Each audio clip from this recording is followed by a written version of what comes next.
Hello नमस्कार friends, मैं अभिषेक त्रिपाठी स्वागत करता हूं आपके अपने YouTube channel content for UPSC and UPPCS पे। दोस्तों, हम अपने इस बिपिन चंद्रा के कोर्स का शुरुआत कर चुके हैं। दोस्तों, जैसा कि मैंने chapter 1 the decline of Mughal empire का आपको एक ओवरव्यू दे दिया था। अब दोस्तों हम इस चैप्टर की शुरुआत करने जा रहे हैं। दोस्तों, बेसिकली मैंने इस चैप्टर को जो है 2 पार्ट में बांटा है।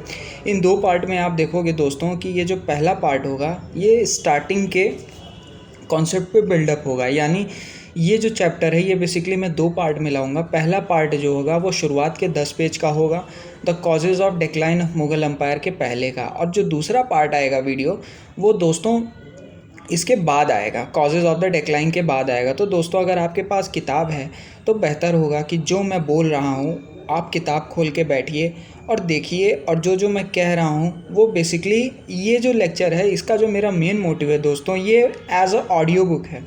अगर आपके पास बुक है तो और हेल्पफुल है, अगर नहीं है तो भी आप अपने कान में ईयरफोन लगाइए और आराम से इस लेक्चर का एंजॉय करिए। आराम से इस लेक्चर को एंजॉय करिए, सुनिए, आपको बहुत मज़ा आएगा।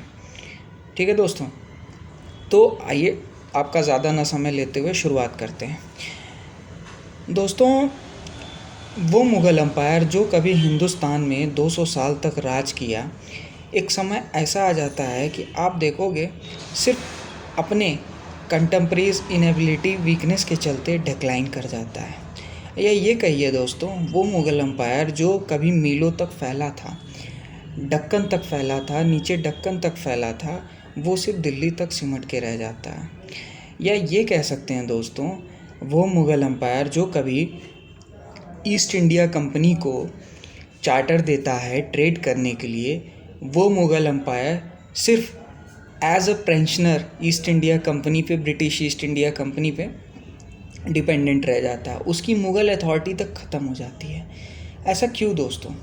सिर्फ़ और सिर्फ इनके पॉलिटिकल जो इनेबिलिटी रहती है, सिर्फ़ और सिर्फ उसके कारण। आप देखेंगे दोस्तों कि औरंगज़ेब जब तक था तब तक उसके समय अम्पायर में स्टेबिलिटी थी, एक अलग ही डिसिप्लिन था, और आप देखोगे कि औरंगज़ेब एक एफिशिएंट रूलर था। लेकिन कुछ हद तक आप देखोगे दोस्तों कि औरंगज़ेब की भी काफ़ी हर्श पॉलिसी थी हिंदुओं के प्रति।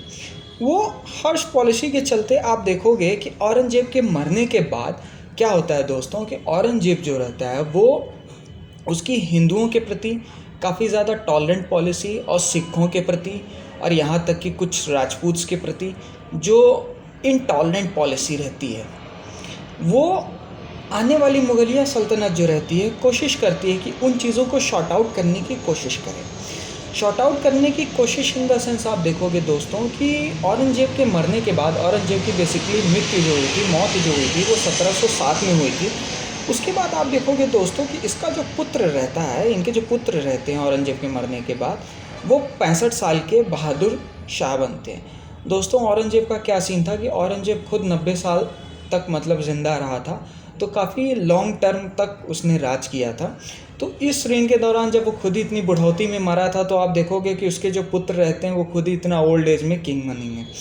तो दोस्तों, जो बहादुर शाह बनते हैं, बहादुर शाह के समय भी मुगलिया सल्तनत आप देखोगे कि उतनी भी बुरी कंडीशंस नहीं आई थी।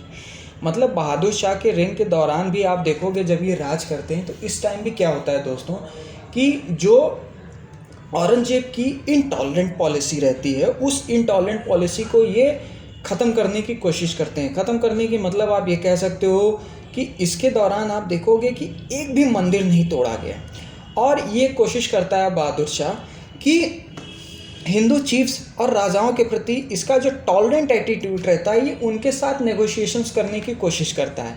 लेकिन दोस्तों, इसका जो नेगोशिएशन रहता है ना, आप स्टार्टिंग में देखोगे कि मतलब दो तरफा टाइप आपको समझ में आएगा।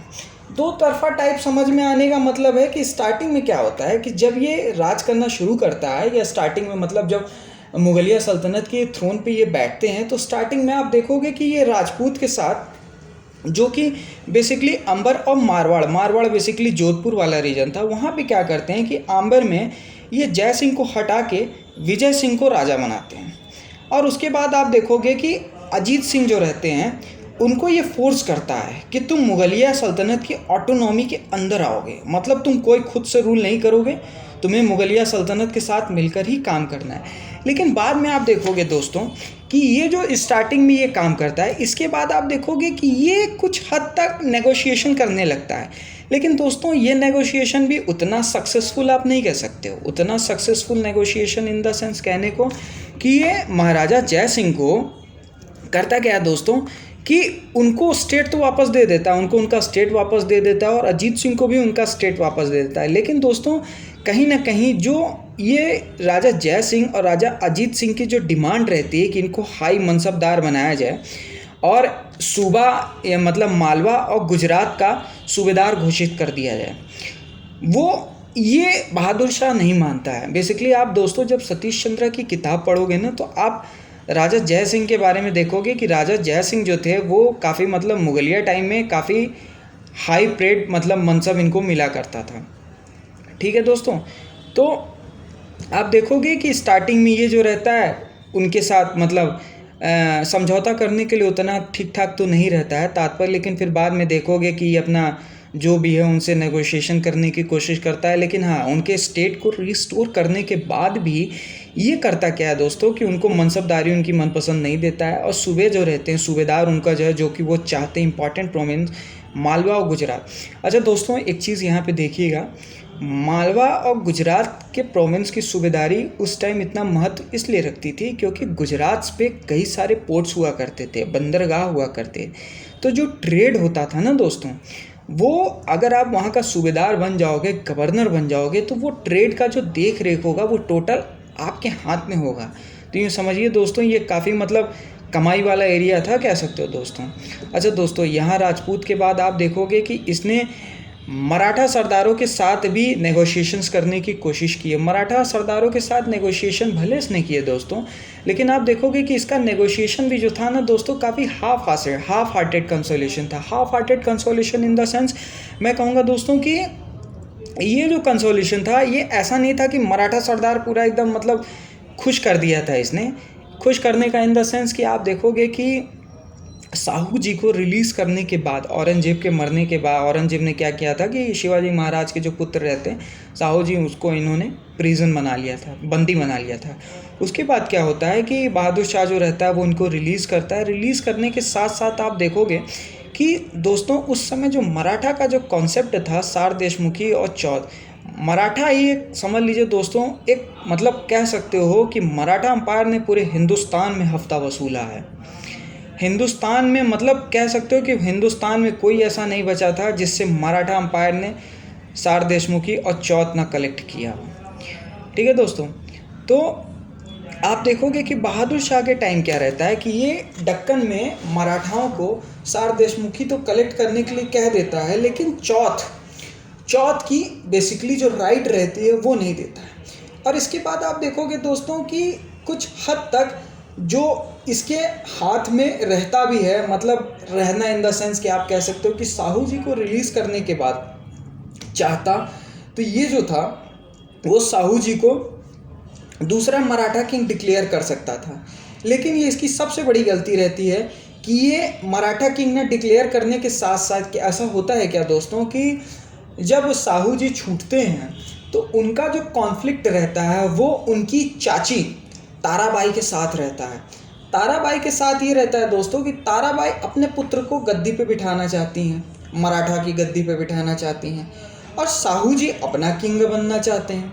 तो ये दोनों के बीच में कॉन्फ्लिक्ट चलता है, जिसके कारण क्या रहता है कि आप देखोगे कि कॉन्फ्लिक्ट चलने के साथ साथ डेक्कन में काफ़ी ज़्यादा इनस्टेबिलिटी रहती है। तो मतलब आप सोचिए कि एज अ सेंट्रल अथॉरिटी आप किंग हो, आपके मतलब देश में क्या चल रहा है तो आपको उसको शॉर्ट आउट करना चाहिए कि नहीं।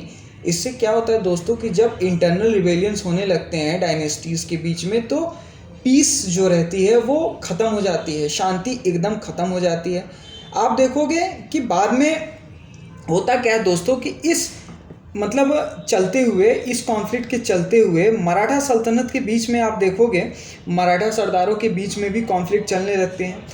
उसके बाद आप देखोगे दोस्तों कि मराठा के साथ चलते चलते जो लेटर मुगल ये जो बहादुर शाह है, इसके साथ आप देखोगे कि ये कोशिश करता है सिखों को भी खुश करने के लिए, सिखों को कोशिश करता है कि बहादुर शाह जो रहता है वो बेसिकली कोशिश क्या करता है कि गुरु गोविंद सिंह को काफ़ी हाई मनसब देता है। मनसब पता है ना दोस्तों कि उस समय की जो मनसबदारी होती थी वो एज अ रैंक कह सकते हो कि आपकी मनसब से ही पता चलता था कि आपकी कितनी प्रेस्टीज है मुगलिया सल्तनत में।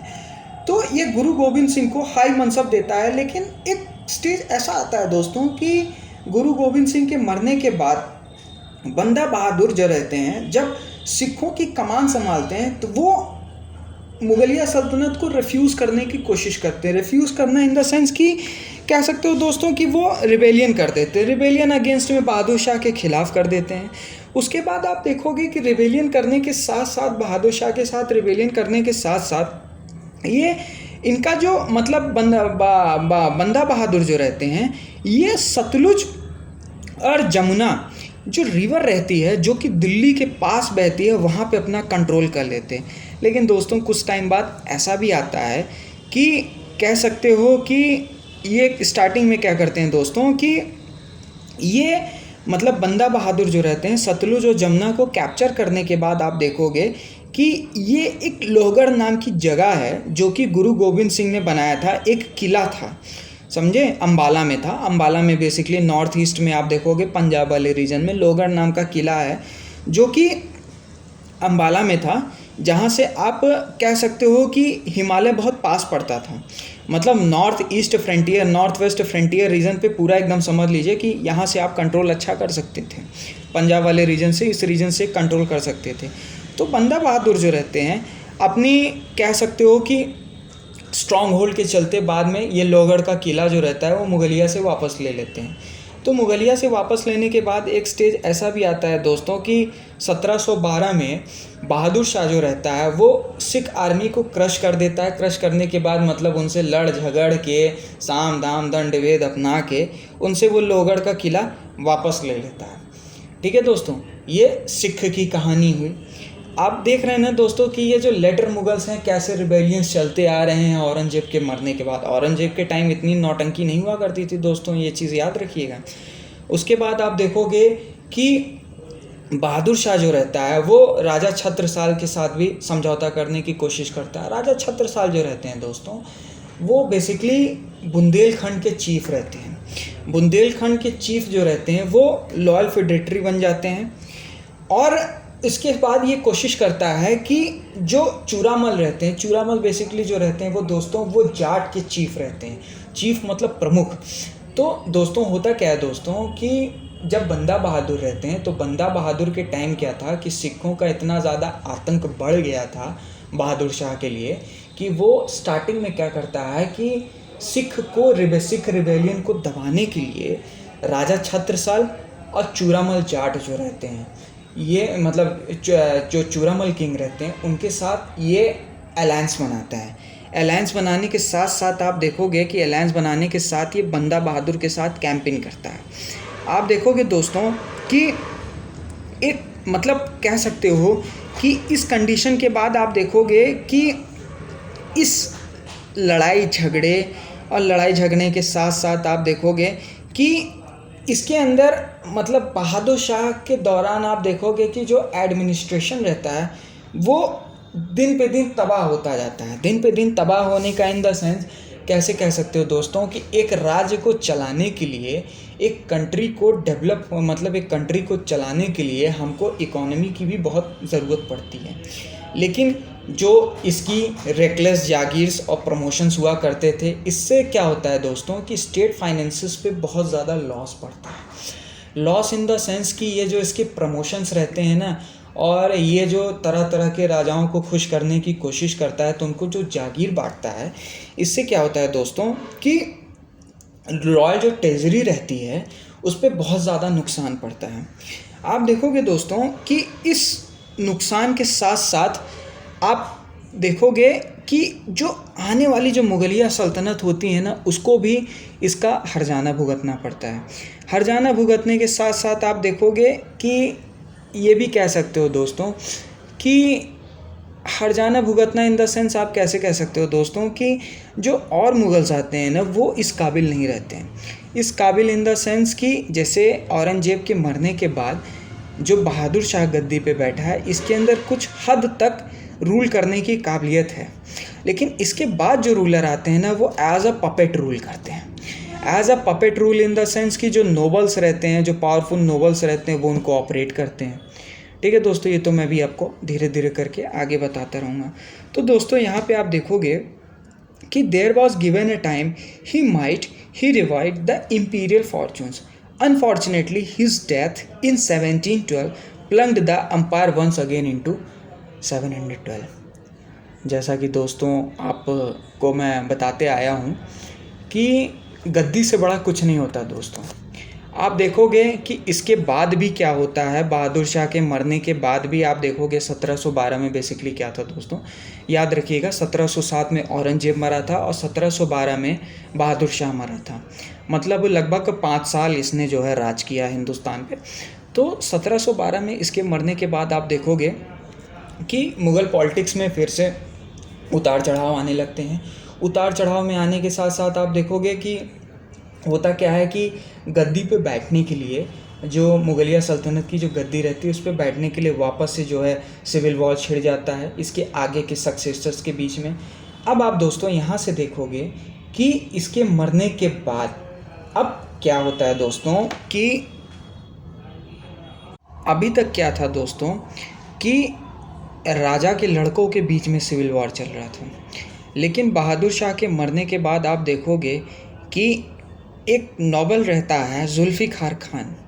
जुल्फ़िकार खान जो रहता है वो नॉबल से एज अ समझ लीजिए कि कह सकते हो कि बहादुर शाह का जो लड़का रहता है जहंदर शाह, जो मुगलिया सल्तनत में बहादुर शाह के बाद सक्सेसर बनता है जहंदर शाह, उसको ये गद्दी पे बिठाता है।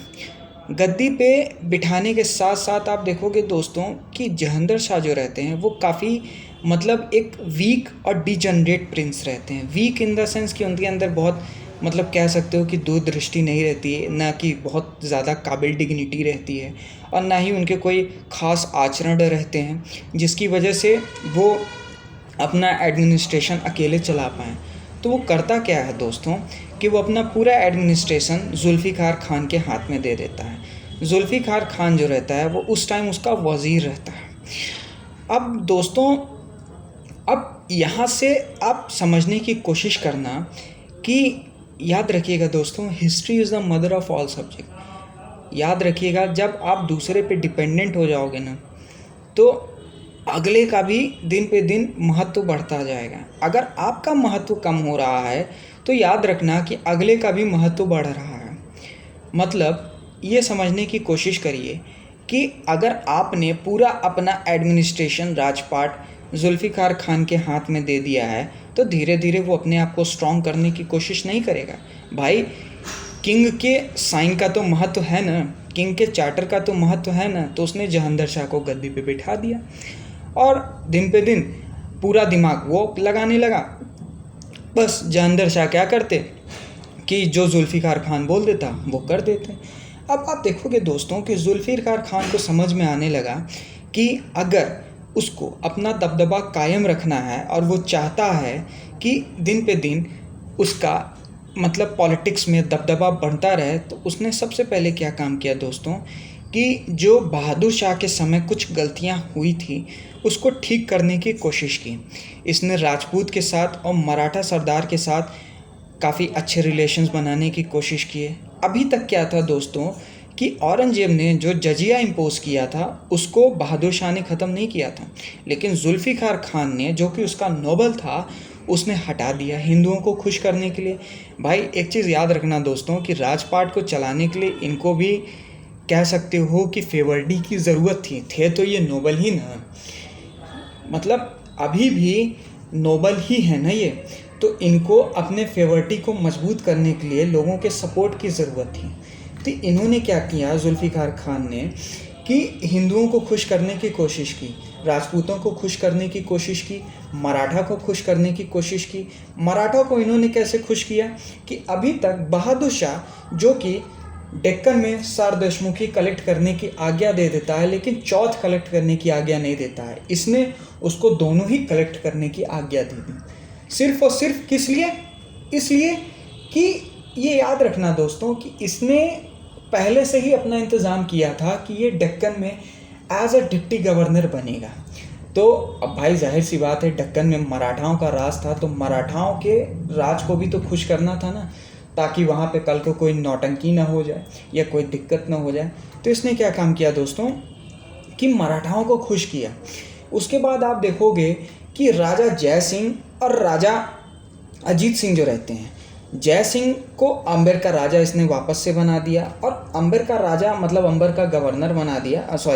अंबर का जो राजा रहते हैं राजा जय सिंह, इसको मालवा का गवर्नर बना दिया। बहादुर शाह के टाइम आप देखोगे कि बहादुर शाह इस चीज़ से नेगोशिएशन, इस चीज़ को करने को तैयार नहीं रहता है, और लेकिन जुल्फ़िकार खान जो रहता है वो उनकी इस दूरदृष्टि मतलब कह सकते हो कि उनकी इन चीज़ों को अप्रूवल देने की कोशिश कराता है किंग के थ्रू।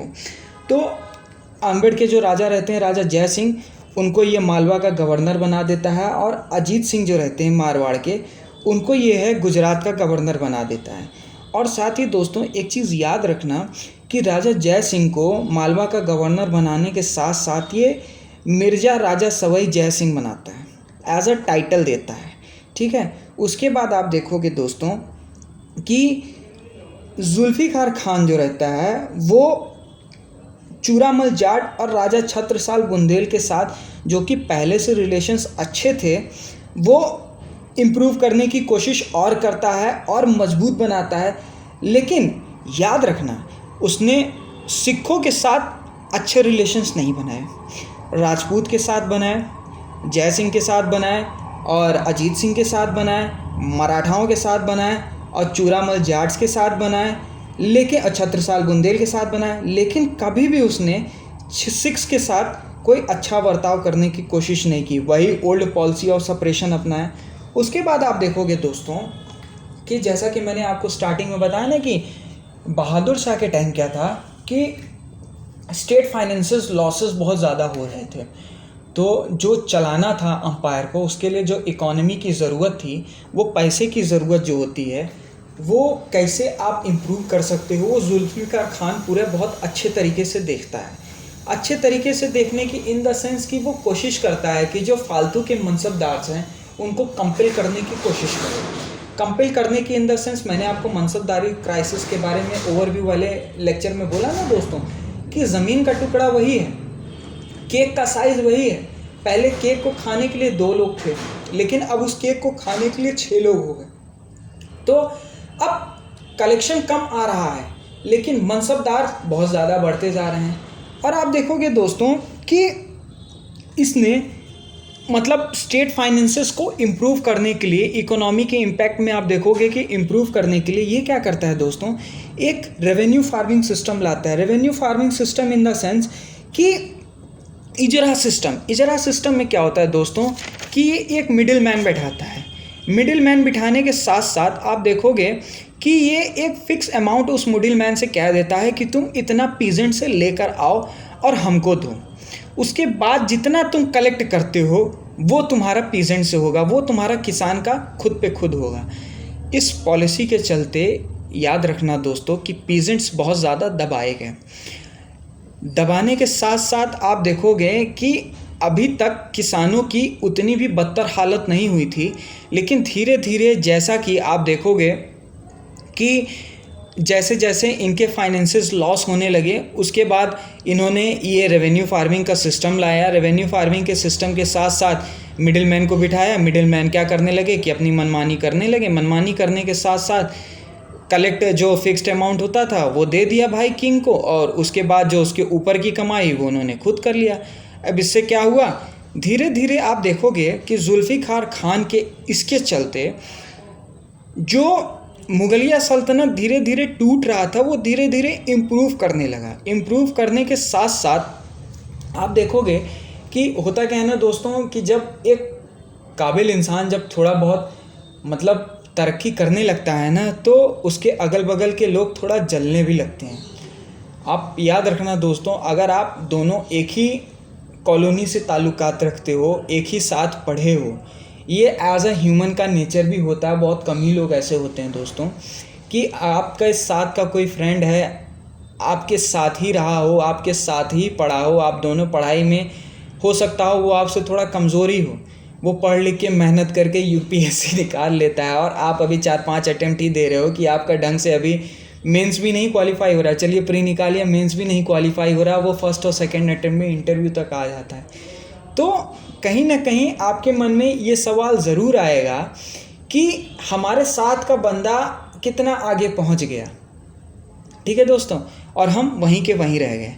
अब आप देखोगे दोस्तों कि जुल्फ़िकार खान के कुछ ये जो इकोनॉमिक इम्प्रूवमेंट के चलते आप देखोगे कि इसके जो साथ के और नोबल्स रहते हैं वो एम्परर के कान भरने लगते हैं कि ये देखिए कैसे कैसे पावरफुल होता जा रहा है। पावरफुल होने के साथ साथ आप देखोगे कि आपका एक टाइम बाद ऐसा आएगा कि कहीं ये वज़ीर जो है जुल्फ़िकार ये ज़्यादा पावरफुल ना हो जाए और एम्परर को ही हटा के फेंक दे।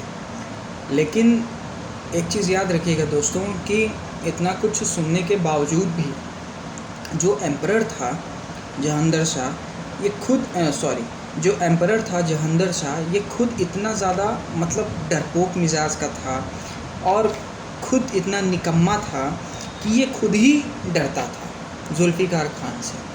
तो extremely sorry for inconvenience friends, very extremely sorry. माफ़ी चाहता हूँ दोस्तों, इस वीडियो को यहीं पे रोकना पड़ रहा, पर मैं दोस्तों वादा करता हूँ जल्द ही इसका अगला वीडियो आएगा।